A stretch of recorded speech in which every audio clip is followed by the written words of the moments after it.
So this is a push-up giant. This is Zach doing some push-up giants, which I really like. So she starts in an in curve, she pushes out, she relaxes through the bottom, and then she scoops and tries to push through her shoulder and sink in her chest and come back over to that position. So we're overdoing the pattern of movement that we're looking for. We don't want it to open up. We don't want it to go to handstand early because we don't want the head to come out or the arms to push back like we showed with these little guys. Right, and I think it's when you're spotting these, and this is one technique of spotting. You can always do the reach across the stomach and pull them over, but it's really important, can you play it one more time, that you're helping them push on the bar before they go over the bar. That's why a lot of times we have these arch giants, because they're around the bar and then they shift it. So there's no tension on the bar, like I was saying before. So she has tension on the bar before she has gone around the bar. So then she can either go up to a handstand for just a giant plane, or she can keep scooping around more for a bigger tap or things like that. So that tension and the pressure on the bar has to be happening on the front side. Shouldn't be happening. It's a push. Right on top. It's a push, not a pull. Right. You can push your shape, right? Not pull your shape. So what I'd recommend is you work in the push-up position first, and when you like that, you allow them to go into half handstand 45. When you like that, you go for the handstand.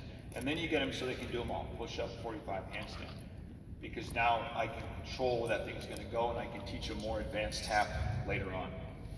So and this is about 8 months apart. So you can see she's starting in more of a push-up position, and then I'm letting her try and go a little bit higher and open. So each one's just a tiny bit bigger, and this is the same athlete maybe 6 months later, okay? So if you watch her, the swing's getting bigger. I'm not helping her as much. She's really starting to feel it. So this takes a while to teach. Okay, but these last 3 were all on the real bar, so the kids are dealing with friction. They're doing a lot of stuff on the side. So from what we saw in the beginning, those are the things I would use, and then I have my giant, right? And it's a good solid giant. So here's what I would just call a really great normal giant.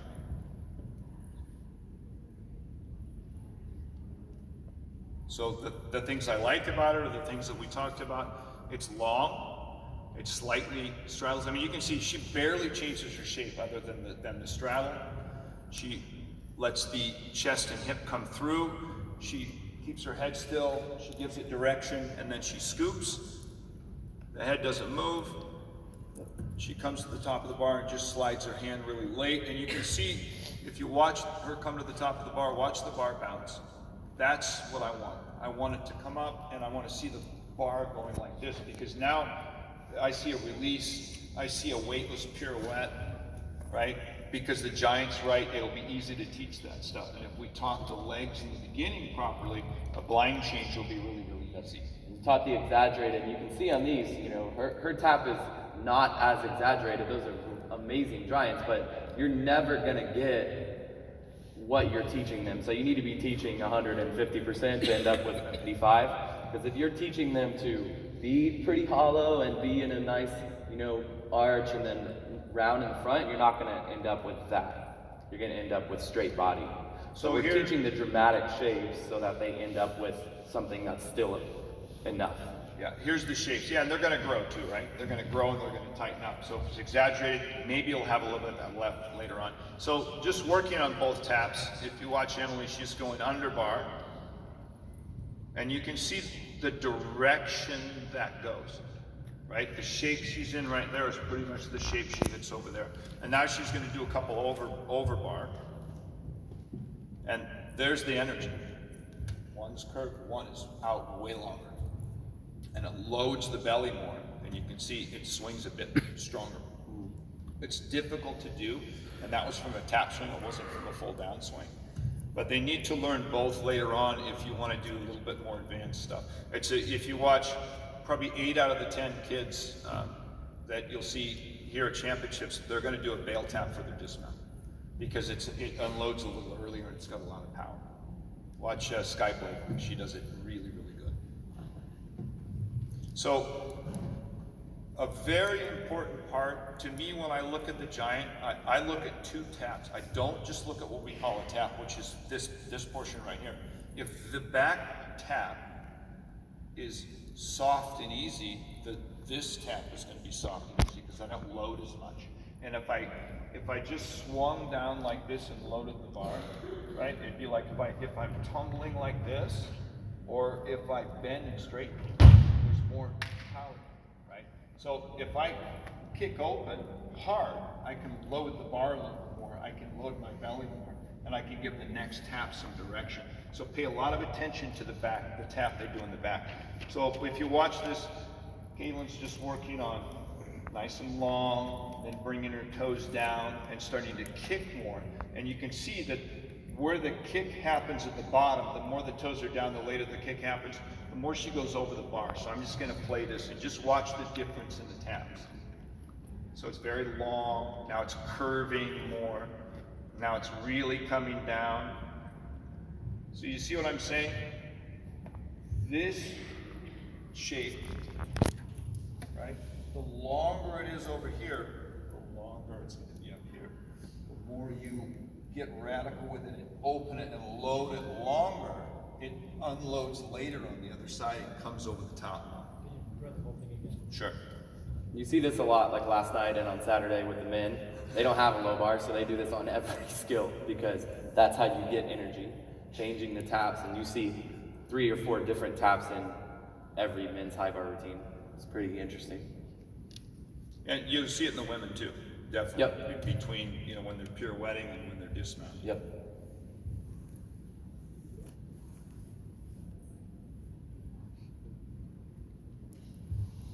Under tap, over tap. She does 2 under, 2 over.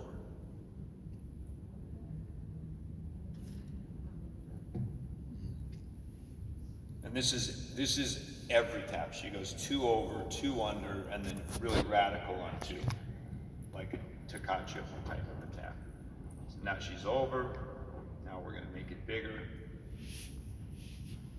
So you can really go to town with these taps, and you need to if you really want to develop your athlete, as far as they're going to go. Extensions of the back Giant blind change.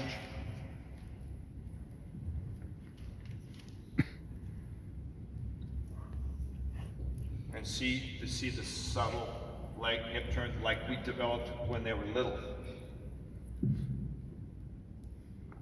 Right, so it just swings up, the head's neutral. It's an in-curve skill. It's a slight in-curve skill with the legs to the side. It's a slight hollow. If she got to the top of this in this position round, then she can open up, and the full then will be on top, which is a big deal, right, for the judges, or even the power of the swing coming out of it. Flyaway. It's just like the Giant, guys. And she just simply opens her fingers, right? Once her feet pass her hips and it starts to move up, she just opens her fingers. Some people, and with some kids, I'll teach a bit earlier tap with that. That's why the veil tap works good for it. But there's a lot of potential energy there. So if we took it up a little higher and we've already got the hip turn, we can do it deeper.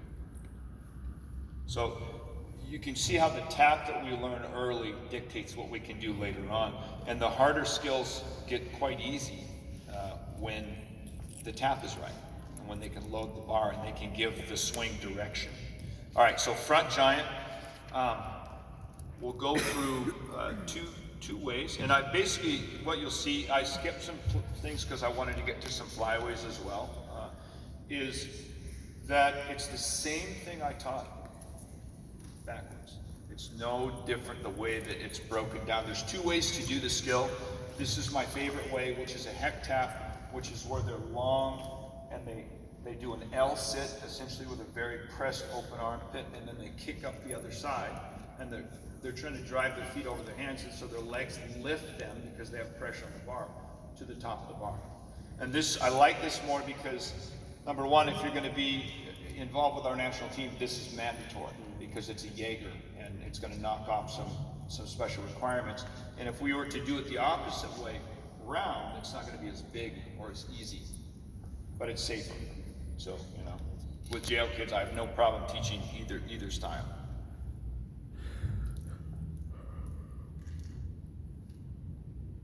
So see how she shortens by arching. Long down, and this one shortens by rounding. Okay, they both work, but there's more power here, right? I could get a lot more power by kicking my leg aggressively backwards to lift me up or give myself direction away from the bar for like a Jaeger or something of that nature. Whereas this one, I don't have as much potential energy there. Yeah, you're just getting a seat. Yeah. Getting your front giant out. But it works. Yeah.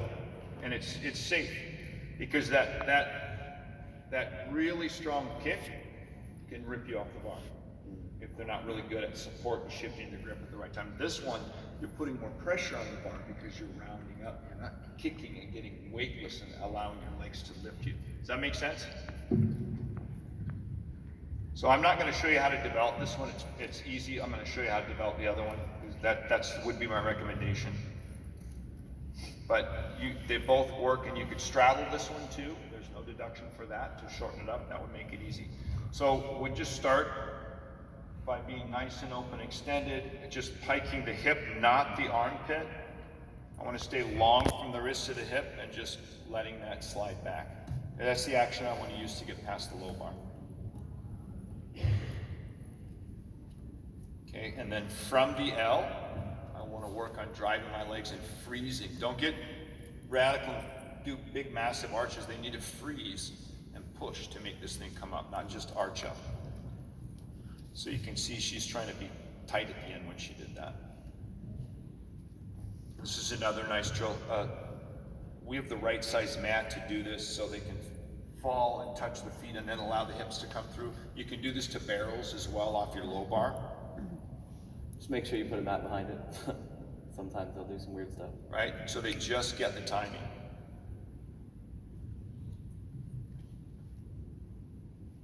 Okay. So everyone always, why do they arch so much?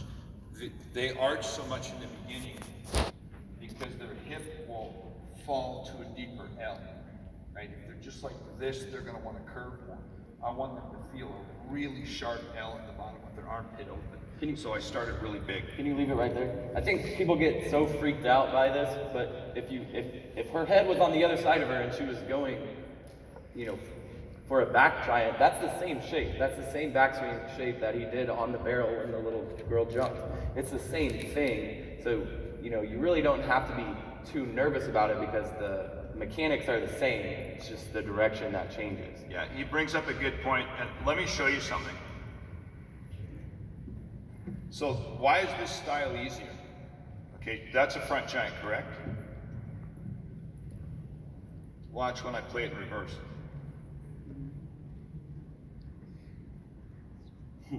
It's a back giant. I mean, it's so similar, right? The other one is quite different. So this is easier. The more you can practice one pattern of movement, it doesn't matter if you go forward or backwards, but you work that kinetic chain, the better it gets.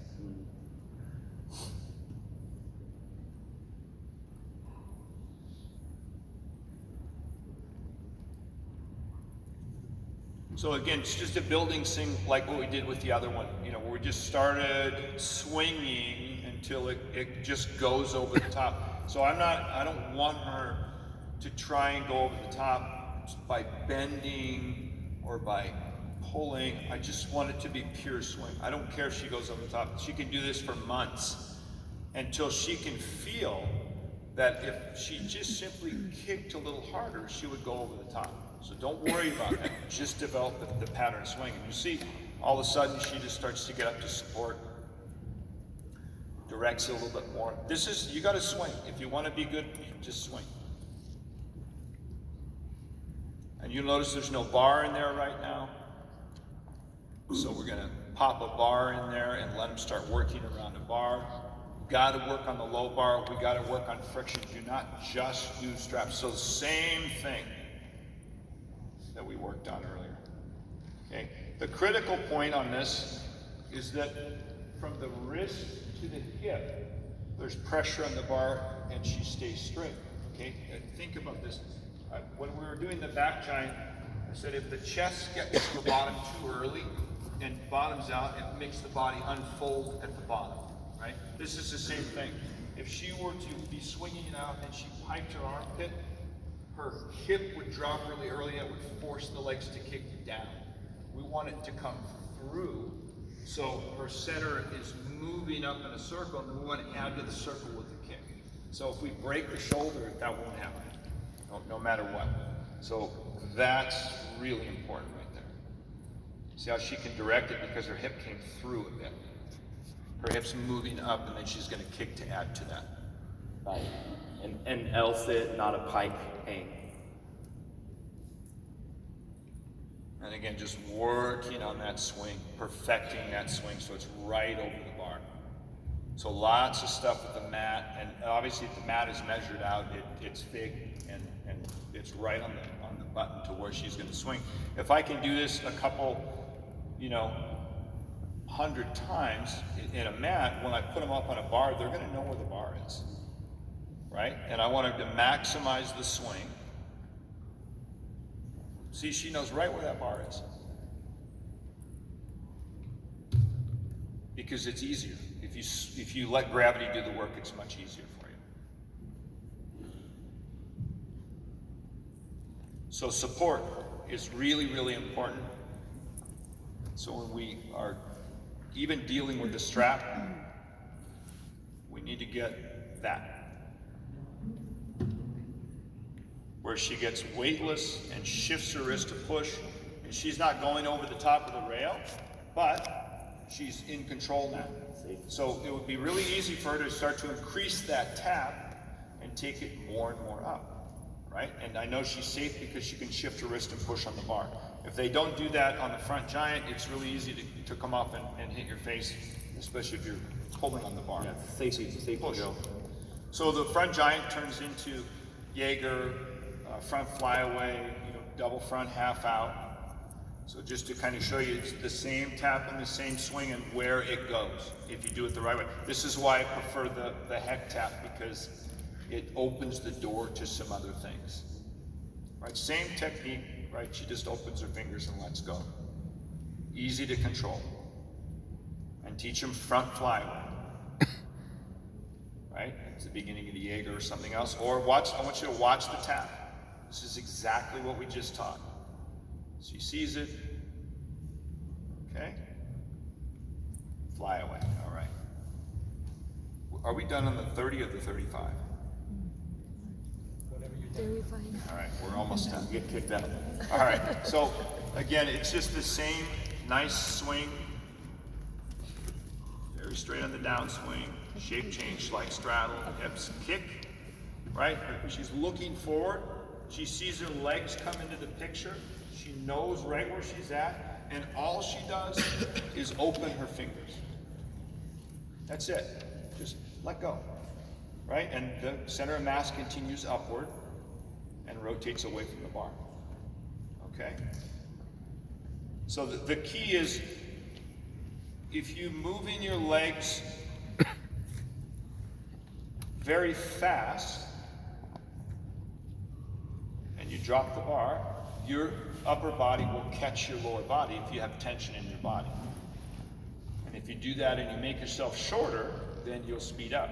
So what I would recommend, and that's just from a tap swing, is that you create more rotation than you need, right? You can always open up, but create more rotation than you need. Don't create less. So I'm just going to show two methods you can go spotted. This is a mat stack into a pit. She's just trying to toss and candle. Take out the rotation and feel that candlestick. This is a plagiarized drill. One of my athletes working at Gage this summer, and it's just a mat stack, that candlestick shape, and then rotating for I love that upper level because dismount. she has to go slightly above the mat, right? Legs up, the center is moving up, and she has to be kicking and thinking about going out. Right. It's measured so that if she is thinking about making it go out, she's going to hit the mat. She has to be getting that good candlestick, and then the coaches are helping her as well. Same drill with no spot, just having the athlete go out to support a bit. And you can do doubles to it as well and set, okay? So no leg speed, no flip. Okay? A little leg speed, not even any swing, and you can see her body tilts back when she lets go of the bar. And so if we start to add a bit of swing to that, right? Slow leg, slow flip, a little bit more, and if we generate more, drop our arms to shorten up, right? That's where we get the dismount. All right, I think we need to wrap things up, okay? Perfect. Thank you guys. Thank you.